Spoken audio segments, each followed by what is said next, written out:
Here I am, after so many years, hounded by hatred and trapped by fear. I'm in a box, I've got no place to go. If I follow my mind, I know I slaughter my own. Help me, I'm the prisoner. Won't you hear my plea? I need somebody, yeah, to listen to me. I beg you, brothers and sisters, I'm counting on you, yeah.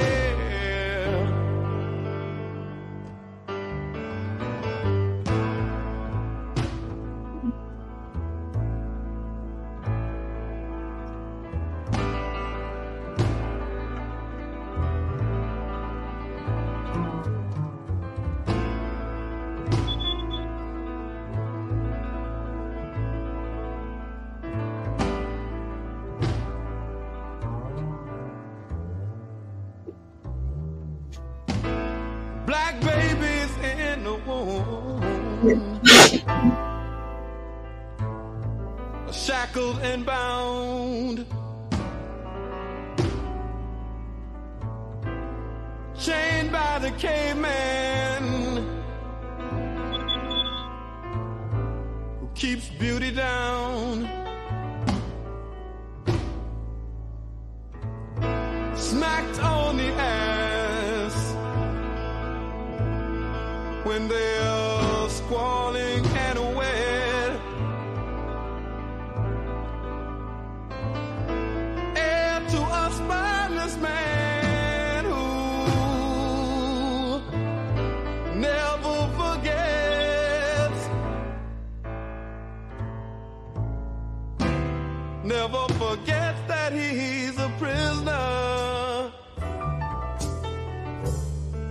Can't you hear my plea?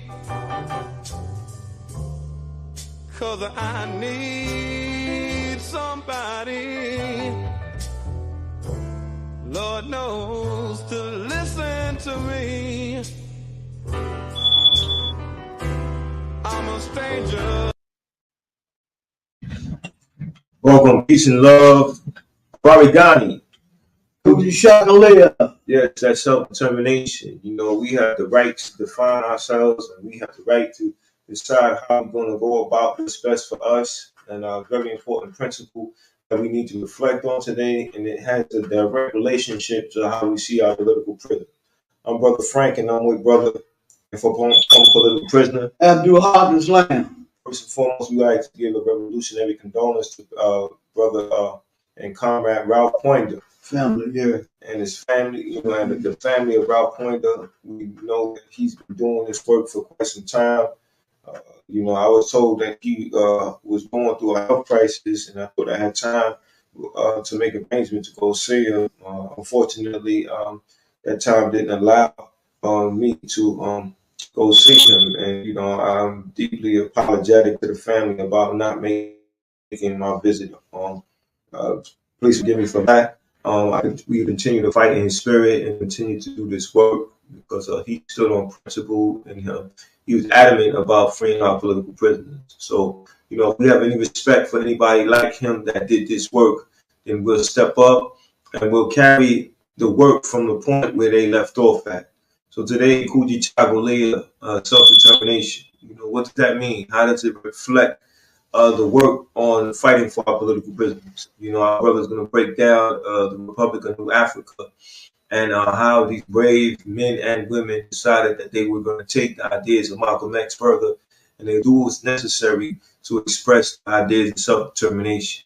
And they utilize the idea of self-reliance to express self-determination, because you have to rely on one another. We have to rely on ourselves, and we truly are to be self-determined, because to do anything other than that will be undermining what we're trying to do in terms of carrying out our overall objective. So, Brother Abdul Hafiz.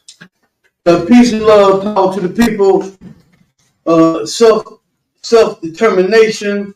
It's a very, very important principle, that we must study and learn, and oftentimes it's through our independent education that we get greater understanding, more profound and meaningful understanding of what this principle means to us than we might get through the colonizing schools.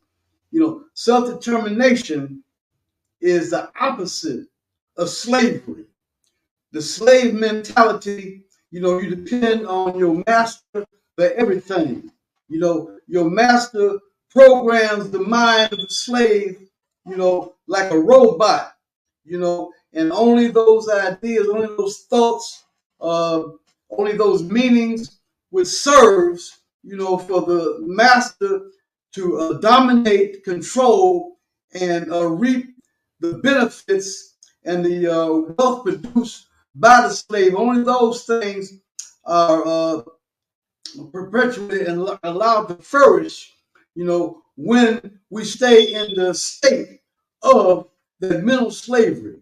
Self-determination, black power, self-determination as a concept, as a principle, is kicking it. It's kicking behind, you understand, against the ideas and the wishes and hopes, of those who would love to continue to colonize us forever. It's raising hell against those against that colonization. Self-determination was put into practice in a very, very meaningful way, by the Republic of New Africa. In certain of the schools that our people might attend that they don't control, you will not get a full understanding of the significance of the Republic of New Africa. Republic of New Africa was an organization by black people, with the goal of separation and controlling their own economy, controlling their own livelihood, self-government, to the uplift of the race, totally depending upon self, totally relying on self, and they set aside as a program to liberate for the African nation, the states of Alabama, Mississippi, South Carolina, Alabama, and Louisiana, and this is a very, very advanced idea, of people, breaking free. It's an act of resistance, an act of rebellion, against, the reliance on the slave master, for the, for food, clothing, shelter, jobs, what to think, how to act, what your future would be, what your lifespan is going to be, this is revolutionary, very, very important, for us to give to our children and to other members of our race, to depend on self, to rely on self, to determine your own fate, because those who would like to colonize and control us, they want to determine everything. They want to make the decisions, to sit around and have meetings and decide for us, what's going to happen in every aspect of our life. So it's revolutionary, for us to break free, from this prison. And Malcolm described America as a prison. We must break free. It's a very, very brutal system.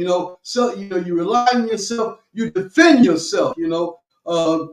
The self-determination also calls for armed self-defense. To stop being a whipping boy.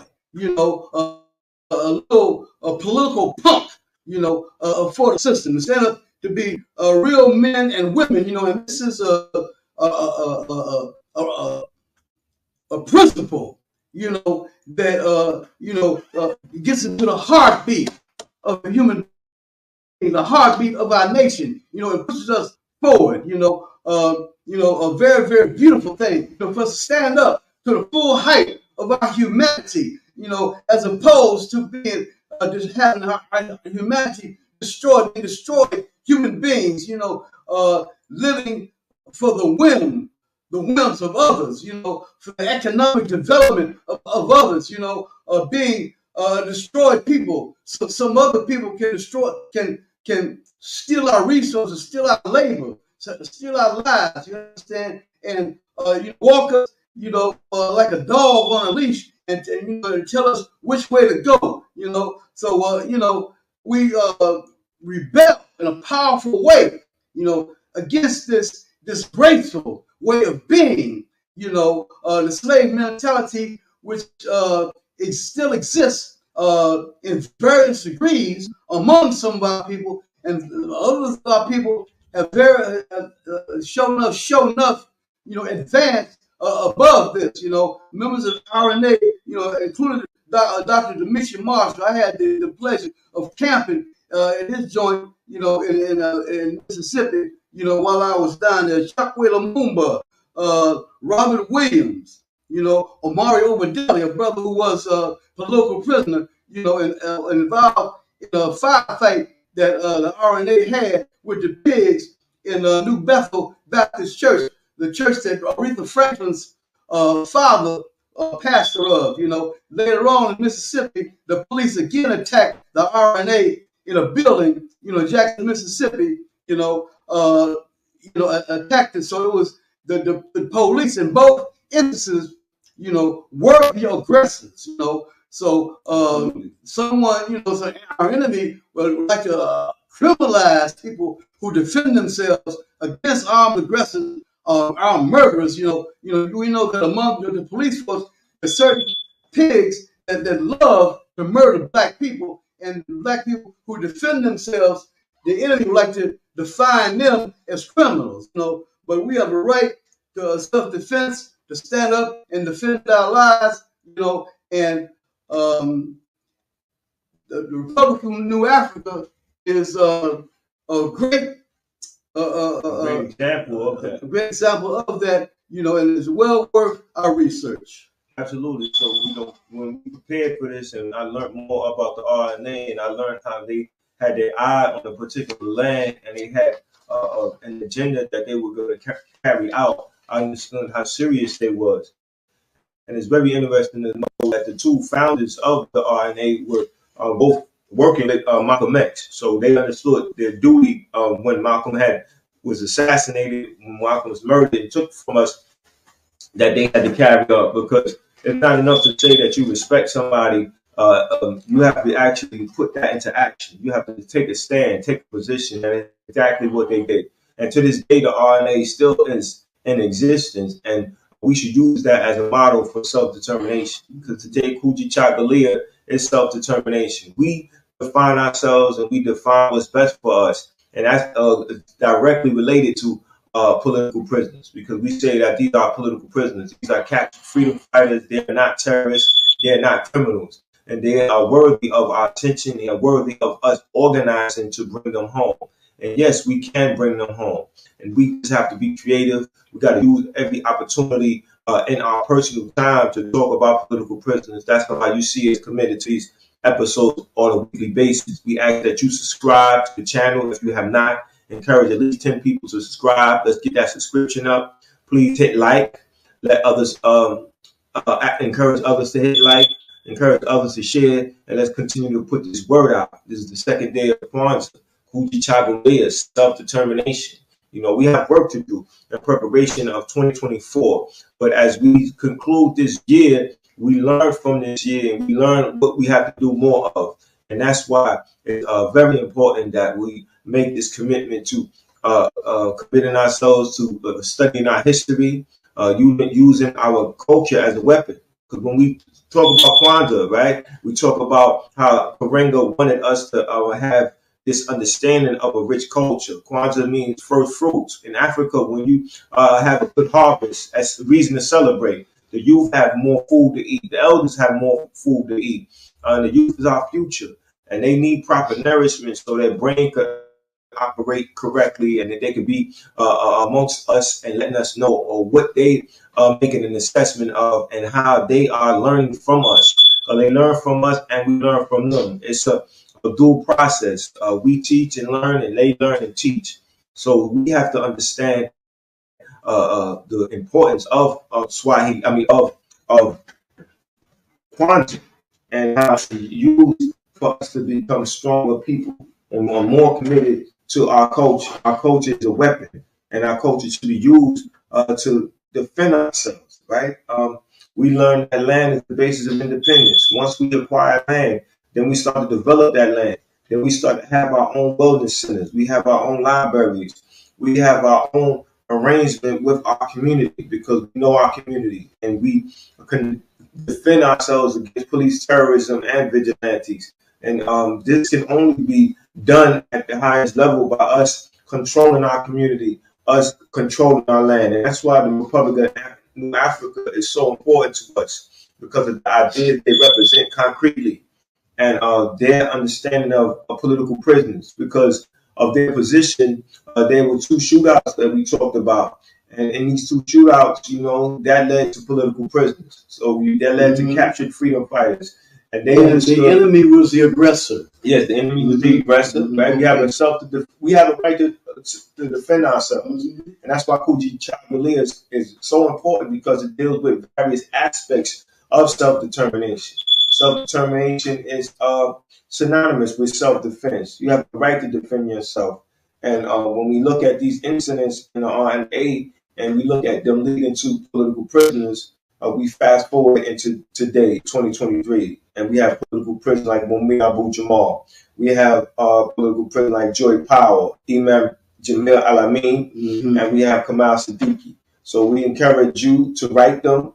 It's Kwanzaa time. Send them a Kwanzaa card or send them a letter. Let them know that they're not forgotten, and see what you can do to help their campaign to bring them home. Because the more of us are involved, the more creative we become as a collective. And now we start gaining more support. Because when we look at what the Palestinians are going through, right, they continue to get support because they're not stopping. They're letting people know about what's happening. They're reporting their body counts. And we have to follow their examples. We have to say, today we're going to talk about our political prisoners. Tomorrow we're going to talk about our political prisoners. We're going to read about our political prisoners. We're going to talk about how we can bring them home.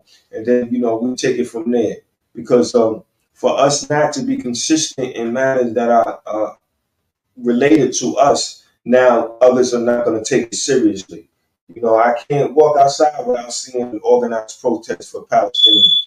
And that's right on point. It's straight ahead to those involved in that, because that's necessary. We can't live in a society that we pay taxes to and we allow them to do the atrocities that they're doing with our tax dollars. We have to organize. We have to interrupt business. We have to let those who are in power know that this will not be tolerated, not on our watch, that we are in a position to do something, and we intend to do something today, tomorrow, and the day after until justice is served. And that's the approach we need to have when it comes to our political prisoners. We have to make preparation to do something today, tomorrow, and the day after regarding bringing them home. And there's always something you can do. There's nothing too small and there's nothing too big. What it is, it's about consistency. And that's why me and my brother Abu Haq Islam, we put out this podcast, because we want you to know that there's a discussion being held on political prisoners, captured freedom fighters. And that discussion involves the community, right, being involved when they find time, whether they are viewing it live or at another time. But when you hear this episode, we encourage you to share with 10 people and ask those 10 people to share with others. Because once this idea starts to take on more momentum, then now when our political prisoners go to the board, now instead of having 1,000 people, you can have 1,500 or 2,000 people. And now it's letting the board know that, this injustice is not going ignored, that this injustice is being taken seriously and more people are involved. And, once we get to know the name of those who are on the parole board, then, we raise questions about what they stand for. We investigate their lifestyle and what are they down with, and make sure that they are truly what they're supposed to be, which is impartial. When you were at the parole board, did you have a sense of any juror being impartial? Because I think that when we do political prisoner work and our political prisoners come to the board, when we have some evidence that one of the people on the board are biased or impartial, we can use that in our favor. Yeah, well, they wasn't, in favor of a crazy about, my political activity, the thing that I was charged and incarcerated for, in the in the sentence I had, which involved defending myself against the police. They didn't like that, but ain't about what they like and don't like. It's about us being our own liberators. Yeah, absolutely. So we being our own liberators, that means that we have to organize and we have to utilize strategies and tactics that are representative of what we stand for, right? We know that we have a right to be self-determined. We have a right to identify what's right for us, and we have to do that. And when we are expressing our self-determination, right, it's good for us to have allies, but we have to understand that, some allies are long-term, sometimes allies are short-term, and we have to be clear with our allies to let them know that this is what we're pursuing, and this is how we're going to pursue it. And we accept their assistance for as long as they're willing to assist us. But we have to maintain our leadership in expressing our self-determination, because you have people who are consultants and you have people who are actually active, and those are the ones that you want to really be have that stronger bond with. Those who are actually doing some work, those who are with you on the battlefield, and not those who are just comfortable with telling you what you should do. It's easy to give somebody some advice, but it's another step further. It's another level of commitment to actually be on the front line with somebody who's expressing self-determination, and that's what we need to really focus on when we talk about Kujichagulia. We talk about self-determination. We talk about action that needs to be done, right? There are letters that we write to political prisoners, and we write them back and forth. And from writing these letters, then we ask the political prisoners about the assistance that they need regarding coming home. Do we need to step up the campaign, and what direction should the campaign be? Do we need to develop more online episodes of a podcast or some type of conversation that we're having with people who are respected in the community? Because I think that that's another area that needs to be focused on, right? If you're an imam or if you're a preacher or deacon, whatever position you have in a religious organization, what's your position when it comes to political prisoners? What's your position when it comes to people's self-determination? Because we have a right to be self-determined. And when we are self-determined, we let those outside of our nation know that these people that we identified as our heroes are in fact just that. They are heroes, and they're captured because of their point of view, because of their political position, and therefore they are political prisoners. And we don't let nobody tell us anything other than that. So wherever we can utilize that idea, we should do such, right? Whether it's newspapers, magazines, or going to United Nations and having a time to talk and advocate our ideas, because now others hear it and others know the seriousness that we are dealing with when we talk about our political prisoners. So, brother, when you at the imam, when you at the masjid and the imam is talking, right? What type of conversations come up relating to political prisoners? Well, we talk about those who have made the sacrifice. Those who have fought and struggled. That they must be respected and supported. You know, in regards to the Republic of New Africa and its contributions. When I was coming up, Frank said he had a similar experience when he was coming up. It was a disgrace to be African. Our blackness, we look down on our own blackness. The culture of the signifying monkey, was popular, among us, signifying and putting each other down. We said the saying, Africa's blackest child. And Frank said that when he was coming up, the expression African booty scratchers, was floating around, and through the work and the education, of our revolutionaries, people like the Republic of New Africa, we learned to love who we are, to love our homeland, understand, to identify the rich resources in our motherland, to appreciate and be proud of the geniuses that came up, and indeed, our true history educates us that the Europeans came to Africa, to institutions like that in Timbuktu, which brought them out of the Middle Ages, where they got philosophy, science, culture, and that we still have this rich fountain, you understand, of valuable information, that comes from our Africanness, which makes us engage in the great struggle. When I was before I had my African consciousness, I was the enemy of the people. I did some things I'm not proud of. It didn't matter who the Vic was.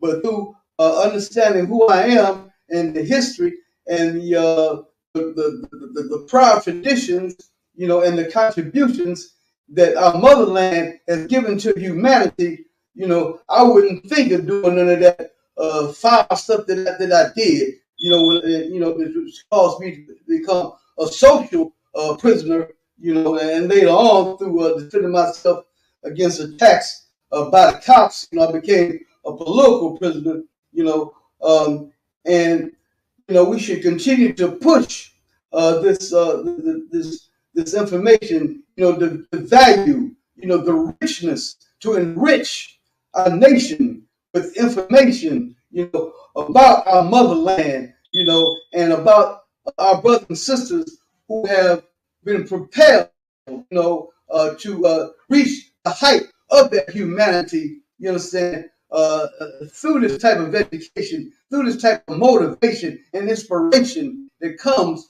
from knowing our true selves, and our political prisoners have exampled this to the utmost degree, in standing up against all that opposes us, against the violence and the wickedness, and the thievery, of an enemy who lies to us about everything, including who our political prisoners are and what they mean. You know, so we still say that the call has to be among our people, and that's to roar like thunder, free them all. You know, and we must put action to that. You know, and engage in the campaign. You understand? To put in the heartbeat of our people, what's the call? Free them all.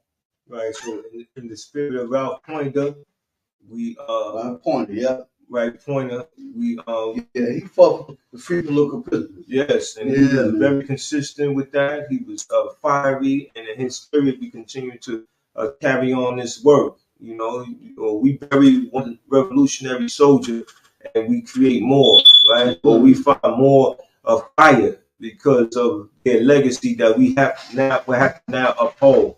So, you know, in his spirit, we continue to do this work, and we don't want our political prisoners to die in prison. You know, we continue to fight hard in the spirit of Poindexter as well. So with that being said, as you enjoy the second day of Kwanzaa, Kujichagulia, self-determination, reflect on that and make sure that you take your position very serious when it comes to how you identify yourself and how you allow your children to identify themselves. So, you know, do what you need to do to get involved in the fight to free our political prisoners. 347-679-3936 is the number. Call me and I got an assignment for you. 347-679-3936. Don't let political prisoners die in prison. What's the call? Free them all. What's the call? Free them all. What's the call? Free them all. What's the call? Free them all.